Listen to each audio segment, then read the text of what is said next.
أميرة وأنت بنروح؟ ها؟ وين نروح؟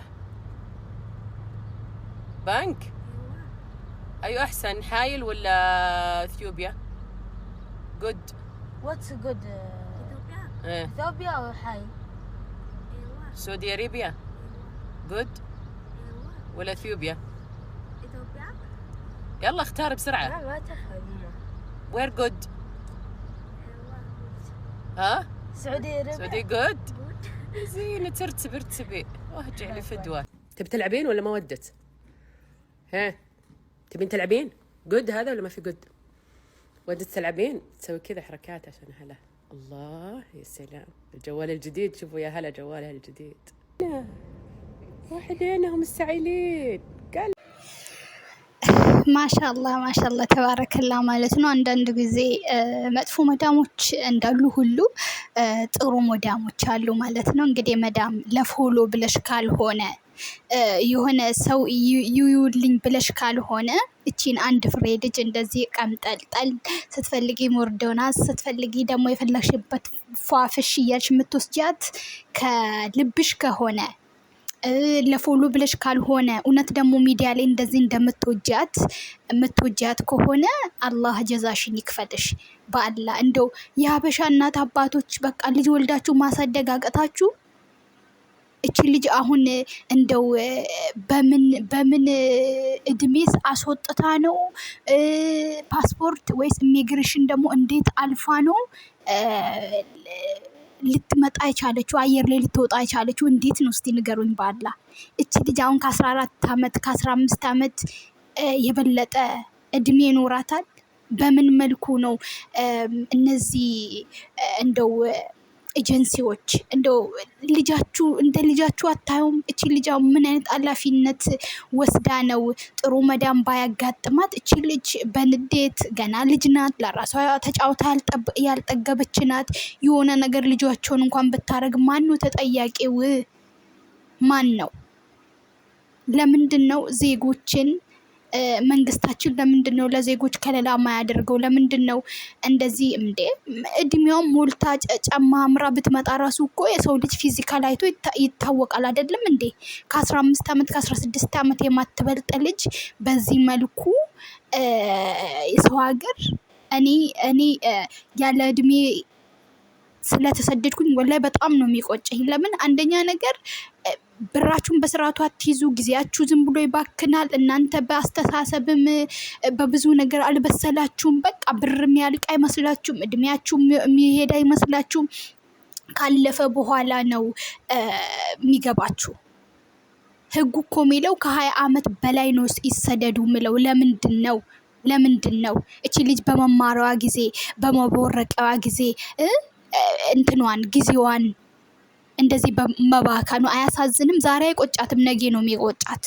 ግን በአግባቡ ከተጠቀመችበት ሰራ አድርጋ ወደ ሀገራ ገብታ ልትማር ትችላለች። እቺ ልጅ አሁን 8ኛ ክፍል ወይ 9ኛ ክፍል ብትሆን ነው፣ ከዛ በላይ አትበልጥም። በጣም ነው የሚያሳዝነው። ኧረ ብስሚላ ስሜታዊ ሆኜ ራሱ ሰላም ሳልላችሁ አሰላሙ አለይኩም ወራህመቱላሂ ወበረካቱ። እንደውም ክርስቲያን ወገኖቼ ሰላም ብያለሁ። ለዚህ ቪዲዮ አዲስ ሆናችሁ ላይክ፣ ሼር፣ ሰብስክራይብ ማድረግ እንዳትረሱ። ሁሌም የምልቀው ቪዲዮዎች እንዲደርሳችሁ የሰብስክራይብ በተኗን አንድ ጊዜ ጠቆር አድርጓት ማለት ነው። በጣም ስሜታዊ ነው የሆንኩኝ። አሁን ላይ የሚመጡ ልጆች በባህር እየመጡ የሚሞቱ ልጆች እንዳለ አስራ ቤት ነው አውቃለሁ። እኛም አስራ ቤት ነው እንትን ያልነው እየተሰደድ ነው ሁላችንም ያለ እድሜያችን። እድሜያችንን ጨምረን ሞልተን ወላሂ እኔ ስመጣ ማለት ነው በቃ ሁሉም እያዩ ወይኔ እቺ ልጅ ስታሳዝን ምስኪን ሲሉኝ፣ እኛ ሀገር ደግሞ ምስኪን ማለት በቃ ምንም የሌለው አይደለም። በጣም ነበር የምናደደው። ለምንድን ነው ምስኪን የሚሉኝ? እኔ የሚበላውን አጥቼ ነው እንደ የመጣው ስዳቸው። አይ ምስኪን ማለት እኮ ወይኔ ታሳዝናለች ማለት ነው። እና እኔ ስመጣ ልጆችን ለመጠበቅ ብቻ ነበረ። ቤት ማታ አጸዳለሁ። ከዛን ከልጆች ጋር በቃ ማለት ለራሴ ልጅነትን ያልጨረስኩም ከልጆች ጋር ስጫወት ነው እንትን ምለው ማለት ነው። እና አረቦች ደግሞ ማለት ነው ልጆቻቸውን ከወደዳችሁ፣ ልጆቻቸው እናንተን ከወደዳችሁ፣ ልጆቹን ማጫወት እንትን ካላችሁ በጣም ነው የሚወዷችሁ። በቃ ልጆቻችሁ እናንተን ከወደዷቸው ከነሱ ጋር የምትጫወቱ ከሆነ በጣም ነው የሚወዷቸው። እኔ ወላሂ ከነሱ ጋር በቃ የሆነ መዝናኛ ቦታ ሲሄድ መዋኘት ነው፣ ኳስ መጫወት ነው፣ በቃ ልጆቹ ሞቶ ነው የሚወዱኝ። ለምን? ከነሱ ጋር ስለምጫወት። ከትምህርት ቤት ሲመጡም በቃ ስራዬ እኔ ቀን ከነሱ ጋር እንትን እላለሁ፣ ተኛለሁ። ከዛ ማታ ላይ ከሴትዮ ጋር ምናምን ቁጭ ብዬ ፊልም እያየሁኝ ምናምን እናቴ ማታ ነው ቤት ምናምን ማጸዳው። እና እንደዚህ አይነት መልካም መዳሞች ካላጋጠሙን ወላይ በጣም ሀቂቀተን ከባድ ነው። የኔ አሁን መዳም በጣም ነበር የምትወደኝ። በቃ ስለምላላክ እንትንም በቃ ትንሽም ስለሆንኩኝ ምናምን ያናም ጭስትለኝ በቃ እንግዲህ ይበዛል። ሁሉም በጣም ነው የሚወዱኝ። የምትላላኩ ከሆነ የሆነ በቃ ልጆች በተለይ የሚወዷችሁ ከሆነ በጣም ነው የሚወዷችሁ። ግን እኔ ስመጣ 2 ሰራተኛ ነበር። አንዷ ምግብ ትሰራለች፣ እኔ ለልጆች ብቻ ነበር ልጆች መጠበቅ ሞግዚት ማለት ነው። እሱንም አንዷ የ4 አመት ሴቷ፣ አንዷ ትልቋ የ4 አመት ናት፣ ትንሿ ደግሞ የ2 አመት ናት እኔ ስመጣ ማለት ነው።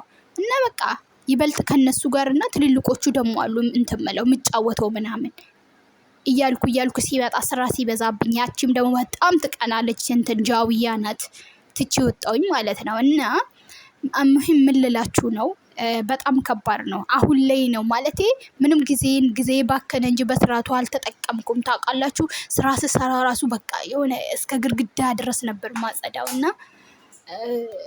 እንትን ነበረ ምንድነው እና እኔ የምለው ነገር እንደው ስደት ጥሩ ነገር አይደለም። እና እቺ ልጅ ገና እንደው የምታዩት ማለት ነው መግቢያ ላይ ያለችው አይደል፣ ገና ቋንቋ ራሱ አልለመደችም፣ አዲስ ናት ምናምን ነገር። እና በጣም ከባድ ነው። በዚህ እድሜ ላይ መጥፎ መዳም ካጋጠማችሁ የሚደርስባችሁን ተጽዕኖ የሚደርስባችሁን ነገር ስንቶቹ በእንደዚህ ያለ ማለት አይምሯቸው ገና እናንተ ልጅ እንዴት ነው የምትሰጡትን ነገር በየእድሜው ደረጃ ላይ ለሚቀበለው።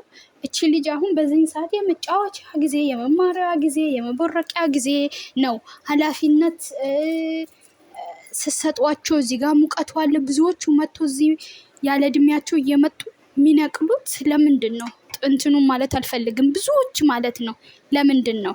ከስር መሰረቱ እኛ ሆይ ብለን ካላቆምን እንደዚህ አይነት ነገር እዚህ መጥቶ ለሚያብዱት፣ ራሳቸውን ከፎቅ ላይ ለሚጥሉት ለምን መቋቋም አይችሉም? ልጆች ናቸው። ያለ እድሜያቸው እንዲያስቡ ያለ እድሜያቸው ብዙ ነገርን ኃላፊነት እንዲጫንባቸው ስታረጉ ነው ያን ነገር መቋቋም ሲያቅታቸው ራሳቸውን ከፎቅ ላይ የሚጥሉት። አይኑ አውቃለሁ የኢትዮጵያ ኑሮ ችግሩ ምኑ ነገር ሁሉም ነገር ብዙ ነገር አለ። ነገር ግን ከሚሞቱ እንደው 20 አመት እንኳን ይሙላቸው እንደው ለመሰደድም ከሆነ ወላሂ በጣም ነው አንጀቴን የበለችኝ እቺ ልጅ። አሁን ምርጥ መዳም አላህ እንግዲህ እውነት እንደ አንዳንድ ሰው እንዴት ነው በቪዲዮ እና በእንትን በኋላ አንድ አይደለም። ግን ያው ከፌስ ጓላ ስታዩ ካለባበሷ ስታዩ ጥሩ አድርጋ ይዛታለች። አላህ ጀዛዋን ይክፈል። በቀደም አይታችኋል ፓስፖርት አስወጥቶ ምናምን እንደዚህ ፎቶ ሲነሱ 2 ልጆች 14 13 አመት ገባችሁ ይሞሏቸዋል። እዛ ጋር በቃ የሚያዩትን ነገር ሲሰሙ እውነት ይመስላችኋል ሁሉም ነገር። ለማንኛውም በጣም ያሳዝናል። እስካሁን ስለተከታተላችሁኝ አመሰግናለሁ። ላይክ ለምታደርጉኝም ሰብስክራይብ ለምታደርጉኝም አመሰግናለሁ። ነገ በሌላ ቪዲዮ በአሪፍ ቪዲዮ እስክንገናኝ ድረስ ባይ ባይ። ደህና ሁኑልኝ። በያላችሁበት ዓለም ዳርቻ አላህ ሱብሃነሁ ወተዓላ ይጠብቃችሁ። ደህና ሁኑ።